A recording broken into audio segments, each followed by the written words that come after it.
C'est parti, salut les disciples de la boxe, c'est Jean-Charles, j'espère que vous allez bien.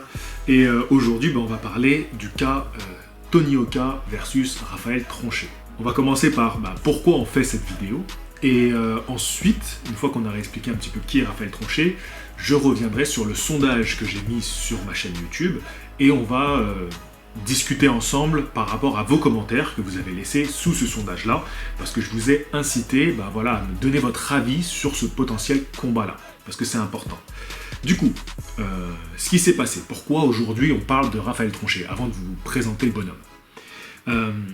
Quand il y a eu le combat contre Duhaupas, donc Tony Yoka contre Duhaupas, que Tony Yoka a remporté ce combat-là par KO, ce qui est arrivé, c'est que dans la salle, c'était émulation totale, au bord de ring en tout cas, et Raphaël Tronchet est monté sur le ring pour défier Tony Yoka. C'est quelque chose qui se fait souvent dans le monde de la boxe.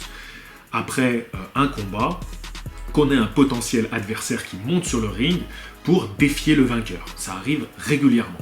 D'ailleurs, c'est arrivé entre Teofimo Lopez et Vasily Lomachenko. Ce combat-là aura lieu d'ici une dizaine de jours. Je ferai une petite vidéo pareille avec vos commentaires, parce que j'avais fait un sondage il y a quelques temps.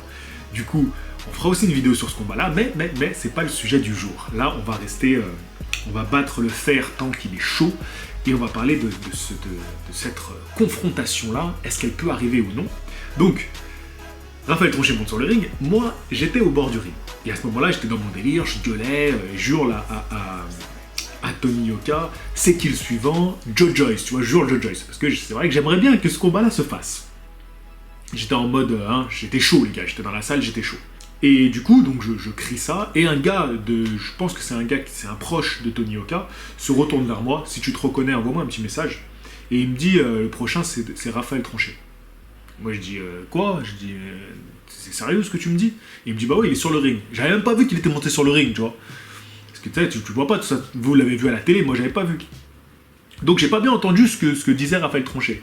Donc là on va l'écouter ensemble, enfin on va l'écouter, je vais vous mettre un petit bout, parce que je pourrais pas tout mettre, c'est une vidéo de Canal+, je vous mettrai le lien dans la description pour ceux qui veulent aller l'écouter, donc on va écouter ça. Il me semble que vous êtes attendu. Écoutez, l'avenir, moi j'espère faire encore 2 combats d'ici la fin d'année, maintenant on verra ce qu'on arrive à faire. Voilà, et on ne vous présente pas celui qu'on aimerait, que tout le monde aimerait. Voilà ce que je me dis là, c'est que bon, Tony Yoka il annonce qu'il veut faire 2 combats avant la fin de l'année, il y a un silence, et Raphaël Tronchet monte sur le ring. Bon, on est d'accord pour dire que c'était organisé. On va bien vous rencontrer. Raphaël Tronchet pour un beau combat de poids lourd, ça vous plairait? Ce serait cool, c'est sûr. Maintenant, voilà, on va voir comment ça s'organise, on va voir si les 2 parties sont d'accord, et au final, ce sera...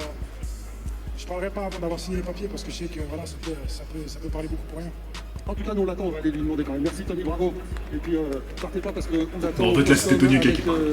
Bon, il a pas été absolument négatif dans sa réponse. Juste un petit mot avec Raphaël. Salut Raphaël, d'abord, on est content de vous voir ici ce soir. D'abord, qu'est-ce que vous avez pensé du combat? Ça a été trop rapide, peut-être. Bonsoir Philippe, bonsoir tout le monde, bonsoir Paris, bonsoir tout le monde. Ce que je pense du combat, je l'ai déjà dit. Je l'avais pronostiqué déjà la veille, j'ai dit je donnais maximum 5 rounds à Johan. Johan, c'est un très grand champion. Ça a été un très grand champion, mais un champion qui est aujourd'hui à 39 ans. Et ça, c'est une réalité. On ne pouvait pas attendre d'un Johan de 39 ans d'être le même Johan qui y a 10 ans, d'être le même Johan de Wilder, c'est pas le même. Voilà. J'ai un grand respect pour Johan. C'est quelqu'un que je connais depuis très longtemps. J'étais son sparring partner pour ces championnats de France et de l'Union européenne. Mais voilà. Moi, je suis pas surpris du résultat. Ça gueule là un petit peu dans la salle, donc je réagis. Je sais pas si je pourrais tout mettre ce qu'il dit. Bon déjà, je trouve que le bonhomme, il se tient bien, il est élégant, tu vois, il a de l'assurance, il s'adresse très bien aux commentateurs, il salue tout le monde, il commence à donner son ressenti sur le combat qu'il a pu voir, et il envoie une petite pique à Tony en même temps, en laissant sous-entendre que lui, ça sera d'un autre niveau. Et je sens quand même que il est nerveux. Enfin, il est nerveux dans le sens où c'est un nerveux, pas il est nerveux, la situation et tout. Tu vois, c'est un mec, tu sens que c'est quand même un mec, c'est un sanguin, tu vois, c'est un... Voilà, c'est un nerveux, quoi. C'est un mec qui a du caractère. On l'a vu, on l'a demandé à... On va voir la réponse de... C'est vrai que, vous voyez, le public est demandeur. Tout le monde aimerait bien vous retrouver face à face. Il dit public est demandeur, mais Moi, déjà, il était plutôt hostile. C'est très facile, c'est toujours très simple de me dire de loin que moi j'ai peur, caca culotte et tout. Bon, là, on rentre dans le Personne trash ici sur ce talk ring classique. qui a peur de toi. Ça, je te le dis clairement ici. Parce que sur WhatsApp, t'as dit des choses qui n'ont rien à voir avec le sport. Ça gueule dans la salle. Tu m'as envoyé des messages, tu m'as insulté. Je t'ai jamais insulté. Ici, il n'y a personne qui a peur de toi. Raphaël Tronchet, il est présent ici. Si tu veux mettre en œuvre ce que tu as mis sur WhatsApp, tu peux le faire. Et moi, comme je t'ai dit, ce combat-là, tu veux le faire, on le fait. Tu finis en croix. Il n'y a personne ici qui a peur de toi. Tu m'as jamais vu, c'est la première fois que tu me vois. Maintenant, tu me sens et là, maintenant, tu vois qui est en face de toi. Je suis pas Johan, moi. Il n'y a pas de trash talking. Mais à un moment donné, fais tes bisous. Mais moi, je rigole pas avec toi. Moi, je suis ici, là. Il n'y a pas besoin de faire ton cinéma à 200 km. Je suis venu pour toi, je suis ici maintenant. Voilà, Ok. Bon, c'est un peu du trash talk classique, hein, voilà, on va pas se mentir, il lui rentre dedans, sans vraiment être insultant, parce que je pense qu'il a compris que c'est des choses qu'on lui avait reprochées, qui n'avaient pas du tout plu, parce qu'il y a eu des insultes qui ont été échangées, il y a eu des messages d'insultes qui ont été échangés de manière publique sur Instagram. Moi j'ai des abonnés qui à l'époque, donc c'était il y a à peu près un peu plus d'1 an maintenant, qui m'envoyaient des messages en me disant « Putain, c'est en train de s'insulter, Tronchet il insulte Yoka ». Donc il y a eu des insultes, il y a eu des mots, voilà, des noms d'oiseaux, on va dire. Et ça, je pense qu'il a bien compris qu'il ne fallait pas plus en passer par là, mais il fallait lui rentrer dedans, dans le sens où c'est ce qu'il a de mieux à faire, en fait. C'est ce qu'il a de mieux à faire, de réagir comme ça, d'arriver en mode brut, tu vois, et de le provoquer carrément, quoi. Donc voilà, c'est ce qu'il fait. Moi, c'est ce que j'aime le moins dans l'aspect de la boxe, ce côté-là. Il y en a qui aiment bien ça, moi j'aime pas ça. J'aime les boxeurs à la Duopa, tu vois, qui parlent sur le ring en fait, tu vois, qui ferment leur bouche. Après ça fait monter la sauce. Donc voilà, donc des insultes il y en a eu. Bon, de l'eau a passé sous les ponts. Et je pense, ça c'est mon avis perso, que on peut mettre les rancunes de côté pour faire du business. Je pense que c'est quelque chose qu'on a du mal à faire en France. Les choses deviennent trop vite personnelles. Et même s'il y a eu des choses personnelles entre les deux, je pense qu'on peut mettre les choses de côté pour faire du business. Mais est-ce que ce business-là est intéressant? Ça, c'est une autre question. C'est un vrai débat qu'on va avoir dans cette vidéo-là. Du coup, non, je crois que j'ai rien d'autre à dire. Voilà, c'est lancé. Hein. Je crois qu'il y a une réponse de Tony Yoka. Je ne sais pas s'ils l'ont mis sur Canal+. On va regarder.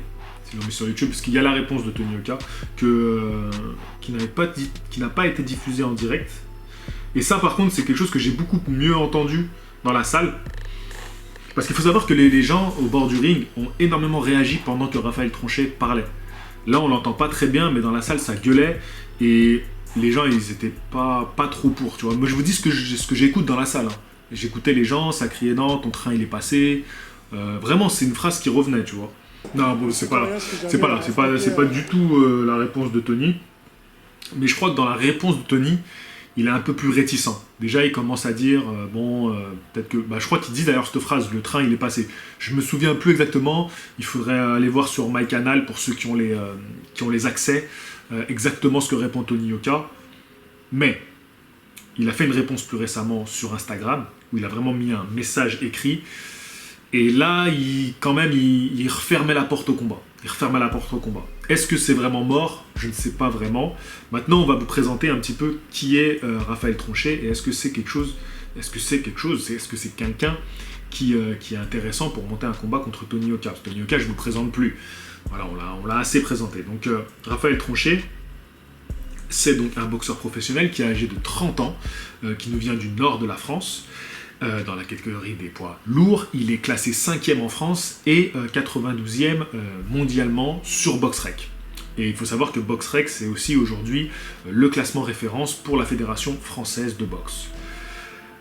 Il comptabilise un palmarès d'invaincus en 13 combats professionnels, dont 8 qu'il a remportés par KO. Il a fait ses débuts en 2009, et il faut savoir qu'il est devenu champion de France contre Cyril Léonet, et c'était en 2017. C'est lui qui prend la ceinture de champion de France à Cyril Léonet qui rencontrera Tony Yoka quelques temps plus tard. Quand Raphaël Tronchet était champion du monde, champion de France, c'est vrai qu'il y avait un véritable intérêt d'organiser ce combat-là contre Tony Yoka, afin qu'on ait Tony Yoka qui se retrouve en étant challenger pour un titre. Ce qui aurait été intéressant de le voir dans la position de challenger. C'était une affiche aussi intéressante à vendre comme ça. Aujourd'hui, Raphaël Tronchet n'est plus champion de France. Je vois encore des personnes qui me répondent dans des commentaires et se trompent sur ce point-là. Non, Raphaël Tronchet n'est plus champion de France. En fait, il a laissé son titre vacant, qui avait d'ailleurs été remis en jeu entre Cyril Léonet et Naofel Ouattara, et c'est Naofel Ouattara qui l'a remporté. Et pourquoi il a laissé son titre vacant? Parce qu'il est allé vers un titre international, un titre IBO International. Donc les titres IBO, c'est la fédération la plus mineure dans les 5 fédérations mondiales. Je ne sais même plus combien il y en a. WBC, WBA, WBO, IBF et IBO. Même moi je me perds. Et c'est pas la ceinture IBO, c'est la ceinture IBO internationale. C'est ça. Donc qu'il a remporté par KO au 9e round contre un Brésilien. Il reste sur une série de KO, sur ses 5 derniers combats, il en a remporté 4 par KO. Et le dernier, c'était contre Léonet en 2017. Il n'a pas un gros débit de combat. C'est un garçon, de ce que j'ai compris, c'est un homme, excusez-moi, de ce que j'ai compris, qui a développé beaucoup de secteurs d'activité et ça marche bien pour lui, quoi. Je veux dire, il n'est pas vraiment demandeur d'un combat contre Tony Yoka. C'est pas comme, vous savez, il y a des boxeurs, avoir un combat contre quelqu'un comme Tony Yoka, je parle pas de Tony Yoka, c'est le combat de leur vie, parce qu'ils vont avoir la bourse de leur vie. Et donc c'est un combat important. Lui, j'ai pas l'impression qu'il est vraiment dans cette position-là. Il n'est pas absolument à demander un combat contre Tony Yoka. Il n'empêche que c'est quand même une bourse intéressante. Je me rappelle qu'à l'époque, on parlait d'une bourse de 150 000 euros pour le combat. Aujourd'hui, alors qu'est-ce qui a bloqué à ce moment-là? Ce qui a bloqué dans un premier temps, c'est que Raphaël Tronchet, au moment où il a proposé le combat, c'était la période de Ramadan. Donc, faisant le jeûne, ça peut s'entendre, il avait refusé le combat, il avait demandé un report. Suite à ça, il y a eu la suspension de Tony Yoka. Tony Yoka s'est retrouvé en suspension, et ça aussi, ça avait empêché le combat. Après, donc ça, c'est vraiment les faits concrets qui ont reporté le combat. Ensuite, les autres problèmes qu'il y a eu, c'est les insultes qu'il y a eu entre les deux. Je pense que ça a mis beaucoup de tension entre les deux bonhommes, et du coup, aujourd'hui, ils sont... il y a une affaire personnelle qui est là-dedans, et ils sont plus prêts à vraiment négocier correctement. Du coup, aucun des deux parties ne veut lâcher parce qu'il y a cette rancune entre les deux. Ça, c'est une première chose. La deuxième chose, c'est que les négociations étaient compliquées. Raphaël Tronchet, étant champion de France, voulait faire le combat chez lui, accueillir le combat chez lui, donc dans le Nord, et organiser. Donc c'est lui qui s'occupait de l'organisation, c'est lui qui proposait les bourses aux boxeurs, tout ça.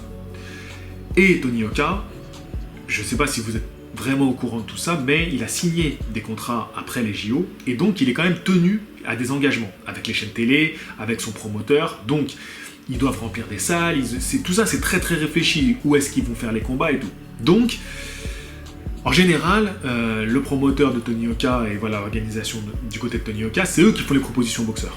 Ils disent, tu viens là, t'auras tant, oui ou non, ou va voir ailleurs. Voilà, il n'y a pas vraiment de négociation possible. Et du coup, ça a bloqué. C'est vrai que, est-ce que, comme Tony Yoka pour la première fois allait être challenger, il n'aurait pas dû se dire pourquoi pas, on accepte la proposition d'aller chez eux et d'être vraiment le véritable challenger et tout ça. Et en même temps, Tony Yoka, il est sur une lancée, sur des rails, et c'est pour ça qu'on dit le train est peut-être passé pour Tronchet, parce que une fois que tu es champion olympique, il faut carburer, tu vois. Il faut carburer, t'as pas le choix. Donc déjà, il y a eu la suspension, après le coronavirus. Le coronavirus n'était pas encore une problématique à ce moment-là, mais il y a la suspension. Il faut que ça roule vraiment, tu vois. T'as des obligations, tu vois. Et l'équipe qui s'occupe de la carrière de Tony Yoka, à un moment donné, eux, ils se disent, on s'en fout. Le titre de champion de France, on s'en fout. Franchement, je pense qu'ils ont pensé comme ça. Le titre de champion de France, on s'en tape.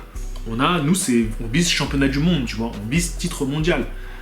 Et tant pis s'il y a de la casse sur notre chemin. Et la casse, ça veut dire qu'on ne respecte pas le titre de champion de France, pas forcément le titre de champion d'Europe, que peut-être qu'on va avoir des pertes au niveau du public français qui ne va pas s'y retrouver, même du côté des puristes, même dans le monde de la boxe. Il y a beaucoup de personnes qui ne comprennent pas tout ça. Et a raison, hein, parce que moi, par exemple, si je me place vraiment en tant que public, même si je peux comprendre le choix de la carrière d'Anthony Yoka, c'est vrai que j'aimerais qu'on revalorise le titre de champion de France. Alors, contre un Naof El Ouatta aujourd'hui, contre un Cyril Léonet, non, il n'était plus champion, mais contre un Raphaël Tronchet à l'époque, moi je trouve ça intéressant, tu vois, parce que Tony Yoka aurait mis de la lumière sur ce bran. Non, pardon, c'est Caris. Tony Yoka aurait mis de la lumière sur le titre de champion de France. Vous voyez ce que je veux dire? Et moi je trouve que c'est important. Il faut qu'on revalorise le titre de champion de France. Moi je suis un gros supporter de nos boxeurs français, et en même temps, j'ai envie qu'en France, on parle des champions de France, on parle des gars qui vont faire des championnats d'Europe. Tu vois vraiment, je moi je suis pour que nos boxeurs soient reconnus et notre championnat en France soit reconnu, que les gars qui charbonnent en France soient reconnus. C'est très important pour moi. D'ailleurs, je vais aller faire des petits reportages là, cette semaine, pour des galas qui vont avoir lieu en France, pour faire la promotion. Donc les vidéos vont sortir. Donc s'il vous plaît, ces vidéos-là, il faudra les regarder, les partager. C'est important. Pour moi, c'est la base de ma chaîne. C'est de mettre en avant la boxe, de manière générale, de la faire connaître du public, et par après... maintenant, comme j'ai de l'audience, et bien maintenant en profiter pour vous présenter des boxeurs français, des galas en France. Revenons à notre sujet. Donc voilà, je vous ai présenté un petit peu Raphaël Tronchet. C'est un bagarreur. On sait qu'il y a eu des histoires, il y a eu des bastons, notamment avec un hockeyeur qui l'aurait un peu maltraité. Bon, je pense que le hockeyeur, il est pas blanc, lui, tu vois, il n'est pas tout blanc dans cette histoire, donc... je dis pas qu'il l'a pas mérité, mais ce qu'on sait, c'est que Raphaël Tronchet, c'est le genre de bonhomme, il s'est fait tirer dessus à une époque. Vous pouvez vous retrouver ça, un reportage, une histoire de ouf. Ce mec, il a une histoire de ouf. Il y a un mec qui a voulu le plomber, qui l'a pourchassé avec un flingue pour le tuer. Voilà, c'est notre 50 Cent français. Et même, il a participé à une émission où Joey Starr était... Alors, attends, de toute façon, regardez, si vous mettez Raphaël Tronchet, vous avez direct Raphaël Tronchet, Joey Starr sur Google, et vous allez voir, en fait, c'est pas un incroyable talent auquel il a participé, mais c'était il y a longtemps. C'était il y a fort longtemps. Regarde, on va regarder ça. On m'avait envoyé cette vidéo, je savais même pas que c'était lui. Et il s'embrouille avec Joey Starr. Joey Starr, heureusement que ça n'est pas venu aux mains pour Joey Starr. Ah, franchement, il aurait mal fini. Je pense qu'il ne savait pas à qui il s'adressait. Vous connaissez Joey Starr avec sa grande gueule. Donc voilà, c'était un spectacle de corde à sauter. Ah, c'est talent street, pardon, c'était pas un incroyable talent. Franchement, ce qu'ils font là, c'est trop fort.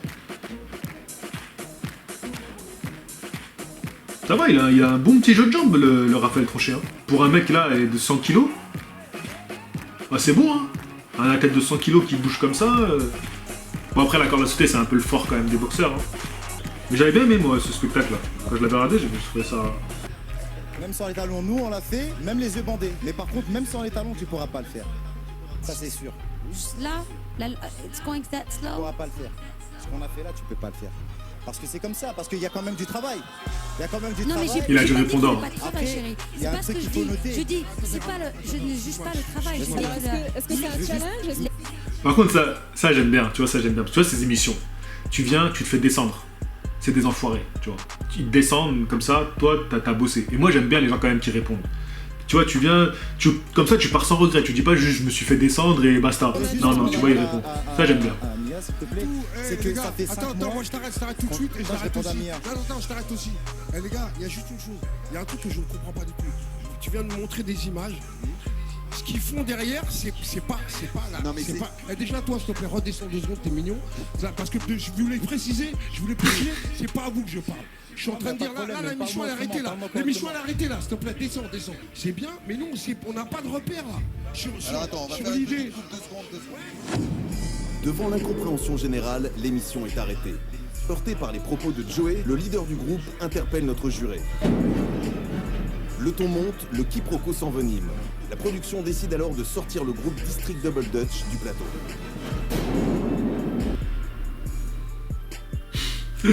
Bref, bon, voilà, c'était juste la petite anecdote. Excusez-moi, il y a le soleil là qui est venu. Ouais, je pense que Joey Starr il a dû se calmer. C'est pour ça qu'ils ont arrêté ils ont coupé les micros. Je pense qu'il a dû se détendre par la suite quand il l'a eu en face. Quand il l'a eu en face à face. Mais c'est pas bien, Raphaël Tronchet. Il ne faut pas réagir comme cela. Après, on dit la banlieue, tout ça. Non. Bon, bref, revenons à nos moutons. Donc, Raphaël Tronchet, aujourd'hui, est-ce que c'est pertinent de faire un combat contre lui ? Voilà, je vous ai présenté tout ça parce que je voulais montrer un petit peu toutes les facettes du personnage. Donc, j'ai fait un sondage sur ma chaîne en vous demandant est-ce que Tony Oka doit-il affronter Raphaël Tronchet ? Donc, Tony Oka doit-il l'affronter aujourd'hui ? Est-ce que c'est intéressant aujourd'hui, donc après la performance qu'il a faite contre Duhaupas ? Donc, je vous ai proposé 4 réponses. La première, c'était oui, car Tronchet peut le battre. Oui, car Yoka doit encore prouver en France. Non, Yoka doit passer au niveau supérieur. Et enfin, sans opinion. À la grande majorité, vous avez répondu Yoka doit passer au niveau supérieur, donc à 59%.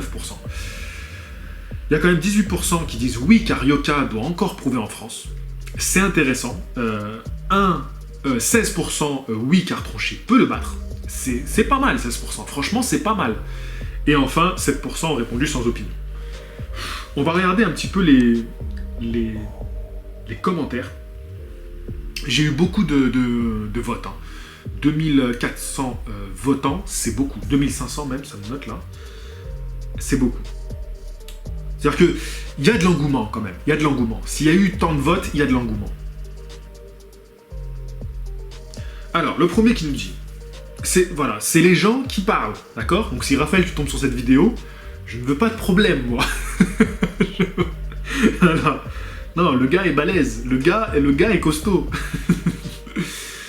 Je pense que Yoka battrait Tronchet quasiment à 100%. Mais actuellement, il va combattre qui? On va encore attendre, ça me fatigue. Et toujours l'attendre Yoka. L'âge passe, en plus, avec le Covid, ça sera encore pire. Et s'il prend Tronchet, il augmente le palmarès et a vaincu tous les Français qui ont un intérêt, vu qu'il ne combattra pas Takam. Et on passe à la suite, le combat s'organisera rapidement au moins.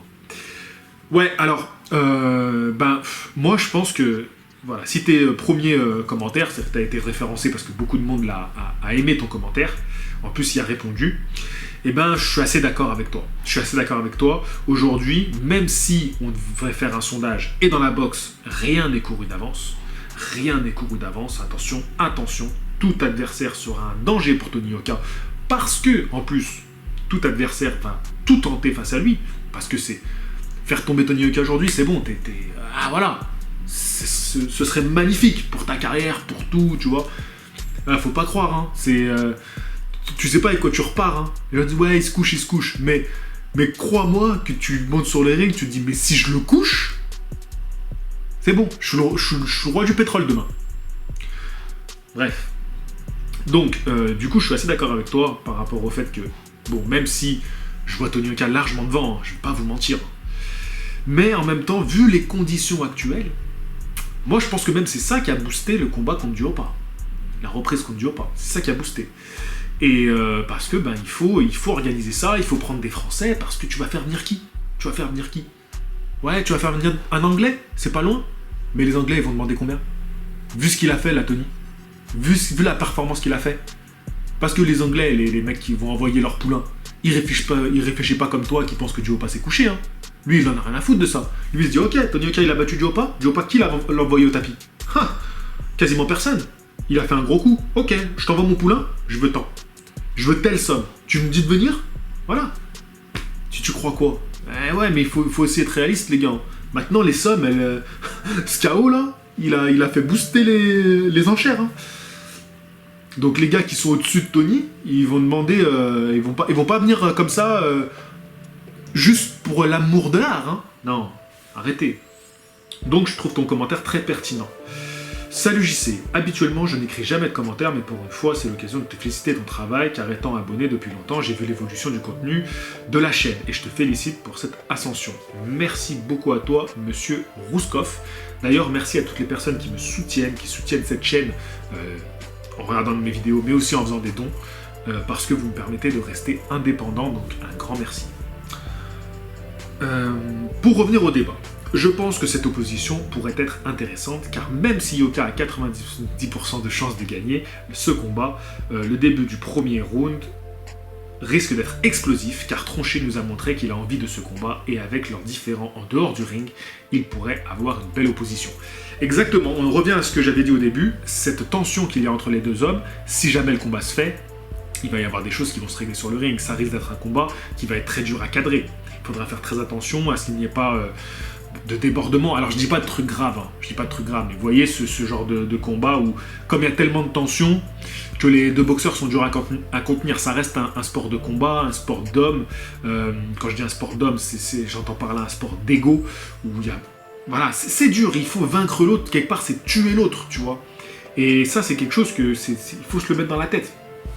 Donc oui, il y a un storytelling autour de ce combat et tu peux monter quelque chose. Tu peux monter quelque chose d'intéressant avec par exemple les personnes qui sont...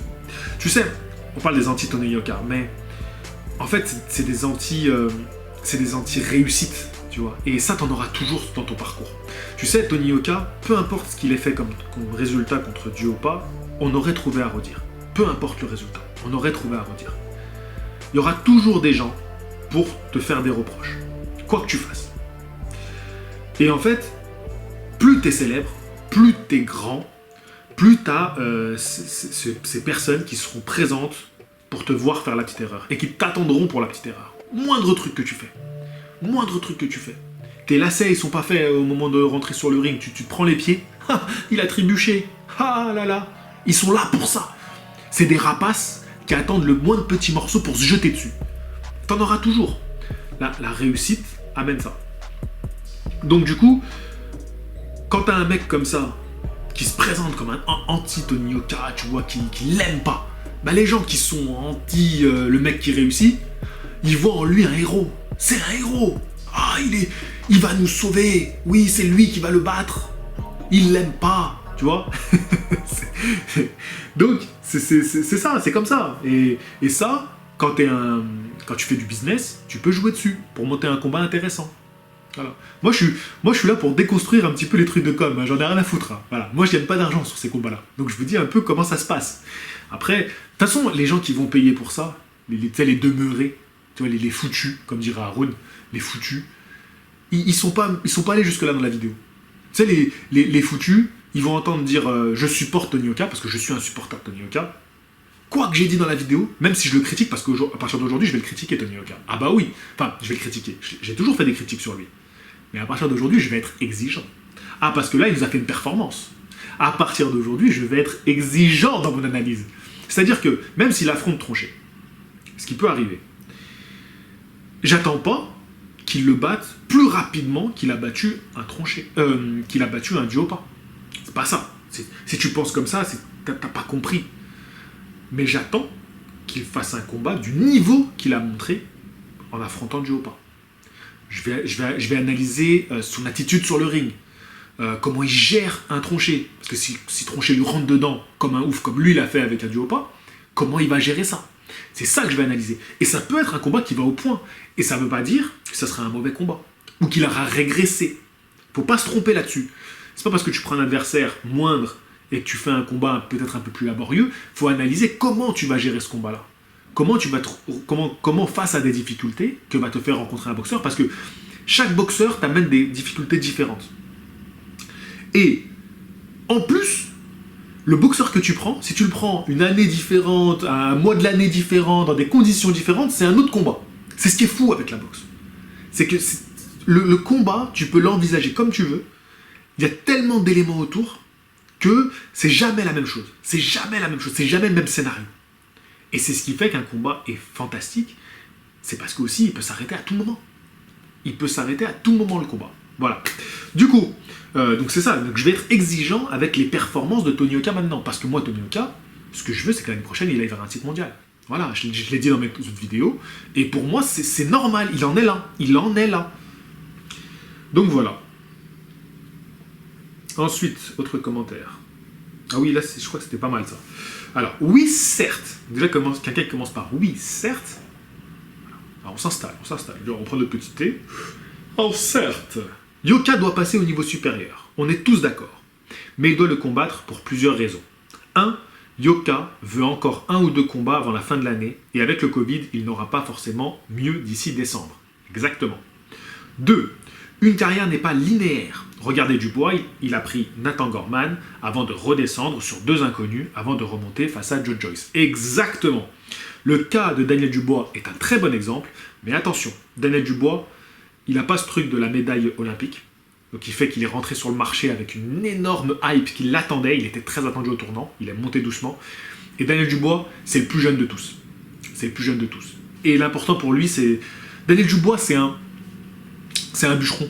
Donc en fait, ils lui mettent des adversaires pour qu'il accumule les KO et pour qu'il arrive, quand il arrivera au championnat du monde, avec un gros ratio de KO. C'est pas la même façon de gérer sa carrière. Tu vois ce que je veux dire? Et en fait, c'est un peu une carrière à la Tyson.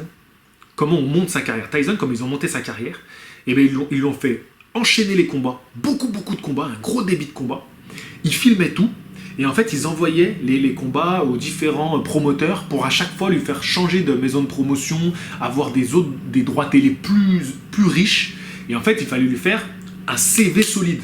Et en fait c'est ce qu'ils font un peu avec Dubois. Dubois il est jeune, aujourd'hui c'est très jeune, même si au même âge, Tyson il était déjà champion du monde et il était déjà le plus grand boxeur poids lourd de tous les temps. Oui je l'ai dit, qu'est-ce qu'il y a? C'est le boss tout simplement. Mais aujourd'hui, c'est pas pareil. Aujourd'hui, tu as du temps. Aujourd'hui, tu as une génération de poids lourds qui est... Il faut bien placer tes pions. Donc en fait, là, c'est quand même pas le même profil. Mais c'est un bon exemple, c'est un bon argument. Dans le sens où on peut dire c'est pas non plus dramatique de dire « Ouais, mais attends, il a pris tel classement mondial, il va passer au 90e. » Non, on est d'accord. Tony doit encore faire 1 ou 2 combats en France pour vraiment gagner son public. Et Tronchet est un bon boxeur, bien classé en France. Très bien résumé, très bien résumé. 4, c'est un combat à sensation et la boxe en France peut y gagner, et si Tronchet fait un beau combat, ça peut aussi lancer sa carrière. Pourquoi pas viser un titre EBU pendant que Tony vise un titre mondial? Ben, là tu vois je suis d'accord, c'est un message qui est ouvert à la fin, et non moi je pense que je te rejoins complètement. Loma Conlan, est-ce que c'est 2 allusions à tes boxeurs préférés? Loma et Conlan, je sais pas, tu nous diras en commentaire. Bon, allez, j'en prends encore un et j'arrête parce que après ça commence à faire long les amis, et on a quand même répondu à beaucoup de choses. Donc je dirais oui dans le sens que ça peut toujours solidifier sa stature de prétendant, tout dépend de quelle manière il a l'intention de gagner. C'est pas de quelle manière il a l'intention de gagner, comme je l'ai dit tout à l'heure, c'est la performance qu'il va montrer sur le ring. Et là, nous allons être exigeants les amis. S'il le bat avec autorité comme il a fait pour Duhaupas, why not? Je pense que Yoka devrait revenir plus à un niveau d'activité constant sur les rings, car pour l'instant, il n'a pas encore prouvé ce qu'il vaut dans un combat. Pour l'instant, Yoka a plus le potentiel d'un Gary Coney. Gary Coney, tu nous parles de qui, mec? J'irai voir qui est Gary Coney, je ferai une vidéo histoire de boxeur. Non, je rigole, je m'en fous. Non, je connaissais pas Gary Coney, et ce n'est pas grave. Du coup, on va finir juste sur quelque chose d'intéressant. C'est donc Tony Yoka, il a envoyé 2 messages importants sur ses réseaux qui sont à retenir. Le premier, donc c'est après son combat où il montre qu'il est quand même plutôt fermé au combat contre Raphaël Tronchet. Mais moi qui ponçais que le combat entre Duhaupas et Yoka était vraiment à mettre aux oubliettes, finalement il s'est fait.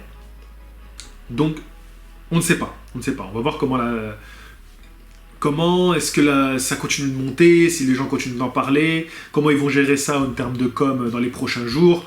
Faut voir. Ça se trouve là, il y a des contrats qui sont en train de se signer, on ne sait pas. Peut-être au moment où je sortirai ma vidéo, le contrat sera déjà signé. Donc on ne sait pas. Et enfin, l'autre message par contre là qui est très très pertinent, c'est un message qu'a laissé Tony Yoka quelques jours avant son combat contre Duhaupas, où on lui demande qui comptes-tu rencontrer après ce fight? Des noms. Et il répond, donc Tony Yoka répond, j'aimerais bien White, Chisora, Joyce. D'ici l'été, un de ceux-là et 2, ce serait bien. Et là, c'est super, donc je vais juste finir en vous montrant le classement de ces gars-là. Donc, sur le classement, on a Wild qui est classé 8ème, en sachant qu'il a une défaite à son compteur contre Povetkin, qui va peut-être rattraper ça en tapant Povetkin, donc il y a de chances qu'il remonte. Chisora qui est classé 9ème et qui va affronter Usyk. Donc ça peut être intéressant de le prendre après ce combat contre Usyk, parce que justement, il aura une grosse visibilité. Et enfin, il propose Joyce qui est classé 16e mondial. Et Joyce qui va prendre du bois. Aussi à voir. En fait, les trois, ils ont des combats super importants qui arrivent en fin d'année. Donc à voir, est-ce qu'il va prendre un vainqueur? Est-ce qu'il va prendre un perdant? Et puis il faut voir le combat qu'ils vont faire, ces gars-là. Ça peut être très très intéressant. En tout cas, c'est ces 3 noms qui sont chauds parce qu'ils sont dans l'actu box. On parle vraiment de mecs qui sont dans l'actu et le haut du panier là. Donc voilà. Et donc Tony Yoka qui s'est placé aujourd'hui 19e mondial. C'est vrai qu'ils n'ont pas mis son combat dans sa fiche BoxRec. mais par contre, il était dans les résultats. Vous voyez, dans les résultats, on le voit là, donc le 25, Tony Yoka qui a battu Yohan Dioppa. Donc voilà. Qu'est-ce que je voulais vous dire d'autre? Alors ouais, je voulais juste finir avec Hrgovic. On m'en a parlé. C'est quoi? Je vais regarder son combat maintenant. On va finir sur ça. On va regarder le KO de Hrgovic qui avait pris... Alors attends. Son adversaire... Ah ouais, son adversaire, il est classé 656e mondial. Ah, c'est chaud. Bon bref, on va regarder le combat. Au bout, je vous mettrai un petit bout. On tente un uppercut. Tu sens qu'il arme. Vraiment, voilà. Par contre, elle était prévisible. Il l'arme 10 secondes avant, on va dire. Je remets. Bah, sur le KO, il est impressionnant. Regarde, il l'arme. Déjà là, tu vois, là, il est prêt. Il tente un petit uppercut, mais pas vraiment donné fort. Il est prêt, là. Il attend. Boum! Il fait quand même une feinte. Et bah!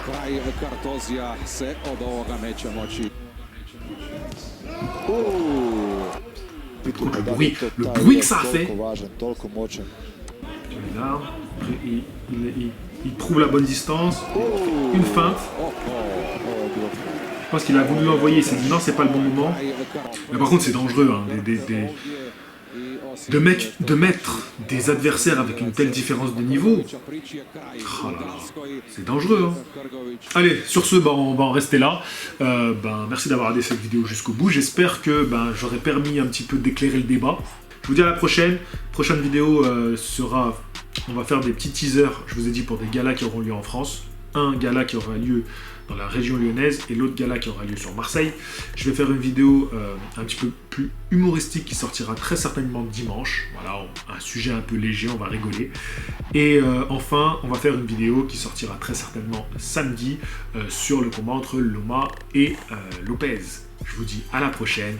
Fighting!